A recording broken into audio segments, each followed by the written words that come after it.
ऐसे दान ऐसा नहीं है, एक पैसा भी दान हो सकता है, 1 रुपया भी दान हो सकता है। जिसके पास जितना शक्ति है, जितनी भक्ति है, उतना दान दे करके कम से कम थोड़ा पुण्य कमाना चाहिए। उसी पुण्य के वजह से मनुष्य को सद्गति प्राप्त हो सकती है। हमने सदाशिव पेट में देखा, महाराज जी ने श्लोक सुंदर बताया, क्षितेषु जायते शूरः दाता भवति वा न वा। शूर का जन्म हो सकता है, वीर का जन्म हो सकता है, वक्ता का जन्म हो सकता है, पंडित का जन्म हो सकता है, लेकिन देने वाले का जन्म होना मुश्किल है, ऐसे कहा। लेकिन सदाशिव पेट में सब देने वाले ही हैं। यहाँ पर एक हाथ से, दोनों हाथ से देने वाले भक्त जहां पर है तो सदाशिव पेट में है। इसलिए आज 7 दिन तक अखंड अन्नदान चल रहा है, सत्कार समारंभ हो रहा है। घर घर में महाराज जी को बुला करके पाद पूजा करके कमंडल भर भर करके दक्षिणा भी आप लोगों ने दिया है। हमारा भी कमंडल भरा है, महाराज जी का भी कमंडल भर गया। कहने का तात्पर्य है, देने वाले इस प्रपंच में है, इसलिए सत्संग चलता है, पूजा पाठ चलता है, मंदिर चलते हैं, मठ चलते हैं। यदि देने वाले नहीं रहेंगे तो तिरुपति में कोई नहीं जाता था। आप ही लोग दे दे करके भगवान को कुबेर बनाया। किसी भी मंदिर में जाओ, भक्तों ने दिया हुआ जो संपत्ति है, इसी से सरकार भी चलता है। भगवान के पैसे से सरकार भी चलता है। भगवान लेकर क्या करेगा? तुम्हारे पैसे तुमको दे देते लो।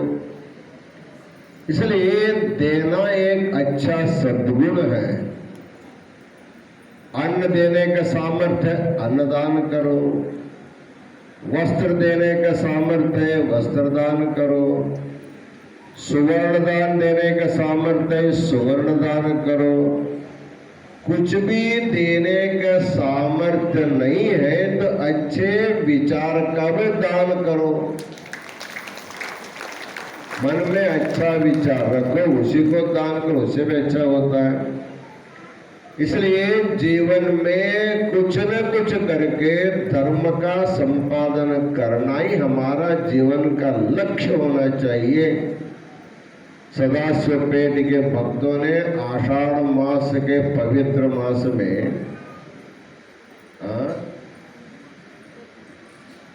आषाढ़ जैसे अद्भुत मास में, जहाँ पर हर संडे संडे देवी की पूजा है करते हैं, तो एक संडे यहाँ भी हो गया। कल आषाढ़ के समापन है, समापन।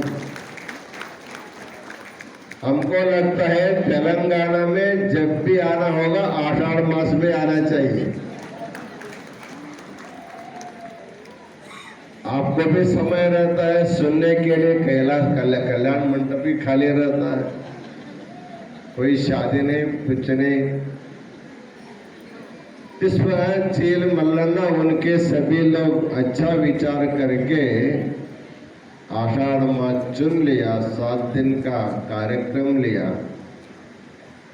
और विशेष रूप से मणिकंठ महाराज तेलुगु भाषा में आप लोगों को धर्म संदेश दिए, इसलिए और खुशी आप में मन में बढ़ गई है।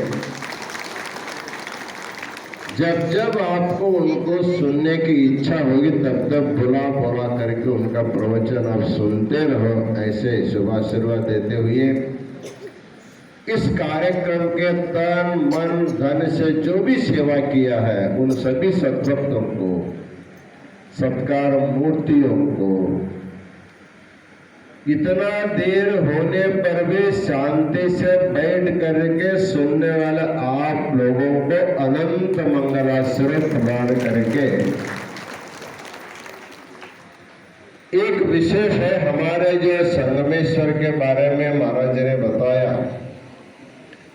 वैसे मल्लाड आपको इसी कमरे में व्यवस्था किया था, किचन भी वही है, बाथरूम भी वही है, बेडरूम भी वही है, न वेंटिलेशन है, न कुछ है, न पक्का है, न एसी है। व्यवस्था किया था, हम लोग देखा इसमें रहेंगे तो स्वास्थ्य कैसे रहेगा मालूम नहीं करके हमने उनको बोला कि किसी भक्त का घर देखो हमको रहने के लिए। तब महाराज जी तुरंत रात में 4-5 घर देखा, उसमें संगमेश्वर का घर गांव के बाहर है, हवाश्री है, पसंद करके हम लोग चले गए। महाराज को घर में रखना बहुत मुश्किल है। एक दिन पाद पूजा में बुला करके भेज देना आसान है, लेकिन 7 दिन रात महाराज जी को घर में रखना, महाराज जी के साथ जो लोग आते उनकी व्यवस्था करना। लेकिन हमारे संगमेश जी उनके परिवार के लोग बहुत भक्ति से गुरु की,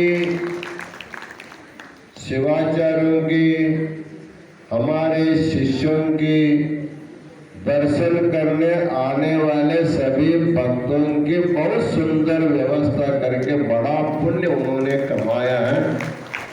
उनके परिवार को अनंत मंगलाश्रय प्रदान करते हैं। इसी प्रकार का योग इस गांव के सब लोगों को मिलता रहे, ऐसे शुभाशीर्वाद देते हैं।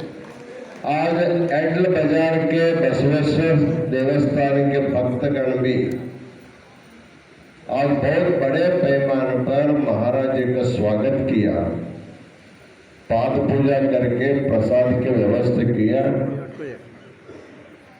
एडल बाजार के बसवेश्वर देवस्थान समिति के समस्त भक्तों को अनंत मंगलाश्रय प्रदान करके संगमेश्वर दंपति को शुभाशीर्वाद देकर हम अपना आशीर्वचन पूर्ण करते हैं।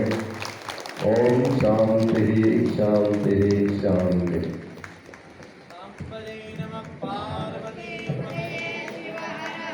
మహామంగళారతి ఉంటుంది, దానికి అనుకూలంగా